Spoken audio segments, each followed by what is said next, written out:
நாலடியார் பாடல் எண் 399. மகளை அவள் காதலனுடன் அனுப்பிய தாய் அவள் பொருட்டு இரங்கிக் கூறுதல்.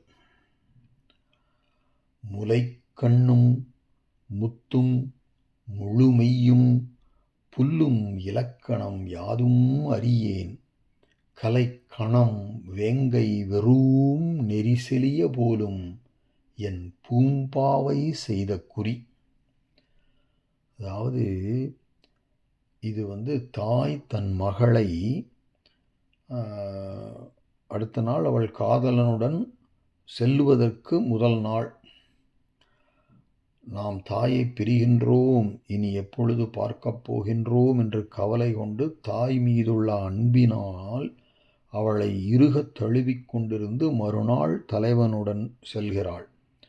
இந்த உண்மையை முதல் நாள் தாய் அறியாமல் இருந்து மறுநாள் மகள் சென்றபின் அவள் இவ்வாறு செல்வதற்கே நம்மை அவ்வாறு அன்பு ததும்பத் தழுவினாள் என்று உணர்ந்து அவள் பிரிவு குறித்து இறங்கி கூறியதாக துறையை அமைத்து பாடப்பட்டதாகும்.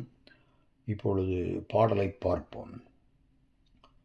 முலைக்கண்ணும் முத்தும் முழுமெய்யும், என் மகளின் முலைக்கண்களும் முத்தும் முத்து மாலையும் முழு மெய்யும் என்னுடைய முழு உடம்பிலும், அதாவது முலைக்கண்ணும் முத்து மாலையும் என் உடம்பு முழுவதிலும் அழுந்த என் மகள் தழுவிய இலக்கணம் யாதும் அறியேன்.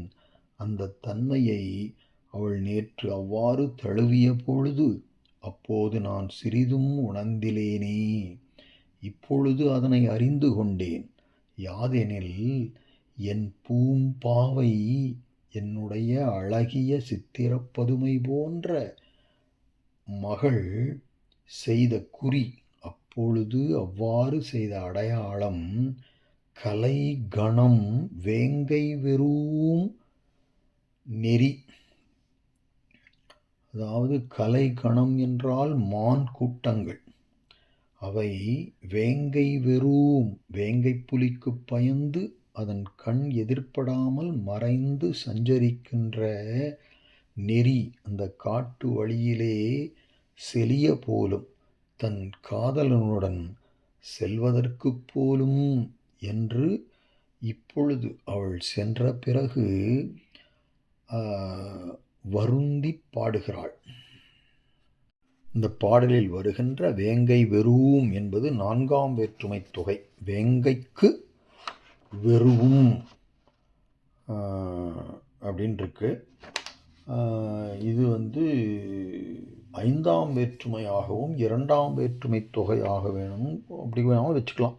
5ஆம் வேற்றுமையாக வச்சோம்னா வேங்கையால் வெறும் அப்படின்னு வரும். 2ஆம் வேற்றுமையாக வச்சா வேங்கையை வெறும் அப்படின்னு கொள்ளலாம். அப்படி ஒரு தொல்காப்பிய விதி இருக்குது. அதாவது அச்சக்கிளவிக்கு 5ம் 2ம் எச்சம் இலவே பொருள் வையினான என்பது அந்த நூற்பா.